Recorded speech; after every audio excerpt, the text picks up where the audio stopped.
Hai, Assalamualaikum warahmatullahi wabarakatuh. Kembali lagi bersama saya Muhammad Septia Permana. Apa kabar kalian semua yang ada di rumah? Nih, saya juga sekarang lagi olahraga pagi. Jangan lupa kalian menerapkan pola hidup sehat di dalam tengah pandemi Corona COVID-19 ini. Karena Corona itu dapat dilawan dengan meningkatkan imun tubuh kita ya. Sekali lagi, walaupun kalian ada di rumah, kalian harus tetap jaga kesehatan kalian, terapkan pola hidup sehat, dan jangan lupa untuk berolahraga. Nah, sekarang saya akan mempresentasikan salah satu tugas dari pemasaran, yaitu tentang segmentasi pasar dan juga target pasar.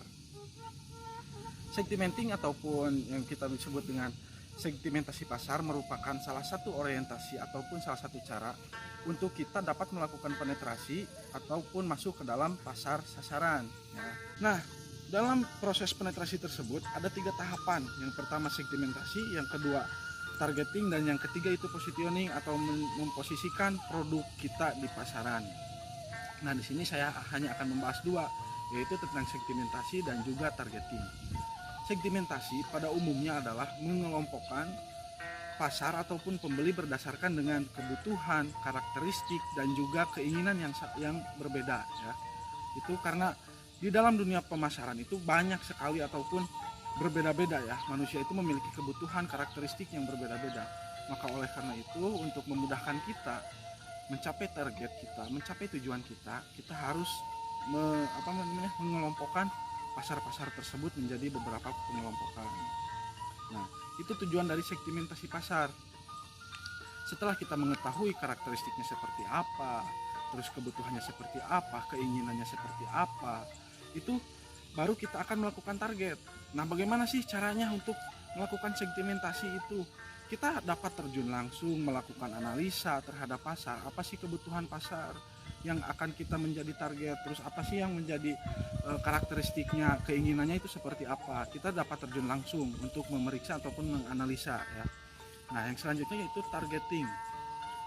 Targeting sendiri di sini artinya yaitu adalah untuk setelah kita mendapatkan pengelompokan pasar, lalu kita pilih dari pengelompokan pasar tersebut pasar mana yang akan kita menjadikan target. Tidak semua segmen dapat kita jadikan target, tapi semua target adalah segmen. Kenapa demikian? Karena dari beberapa segmen itu hanya dapat kita pilih beberapa saja untuk mengoptimalkan perusahaan tersebut ya. Jadi tidak semua segmen kita menjadikan target, hanya beberapa saja yang sesuai dengan karakteristik yang ada di perusahaan kita, yang sesuai dengan tujuan kita, yang tentunya akan menghasilkan uang ya. Karena tujuan dari perusahaannya itu, tujuan dari penjualan itu yaitu mendapatkan keuntungan yang sebesar-besarnya. Nah, setelah itu dari prosesi targeting itu ada beberapa tahapan ya, ada beberapa tahapan atau ada beberapa bagian dari targeting tersebut. Nah, dari bagian-bagian targeting tersebut diantaranya adalah yang pertama adalah single segment concentration. Di sini artinya adalah perusahaan hanya memilih satu segmen saja yang dijadikan target ya. Perusahaan konsentrasi pada satu pasar, pada satu karakteristik pasar, pada satu kelompok pasar ya. Kekurangannya adalah apabila si pasar tersebut tidak produktif dalam menghasilkan keuntungan, maka perusahaan akan mengalami kerugian karena perusahaan tidak memiliki penghasilan lain dari pasar yang lain, karena pasar hanya fokus terhadap satu target, terhadap satu segmen. Itu bagian yang pertama.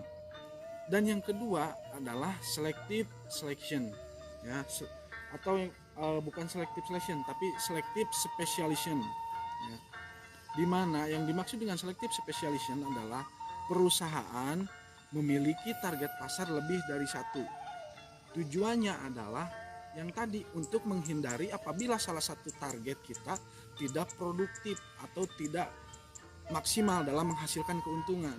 Apabila salah satunya tidak produktif, maka kita ada cadangan dari target-target pasar yang lain. Itu biasanya perusahaan lebih memilih sistem target seperti ini ya, karena ini untuk mengurangi dari kerugian.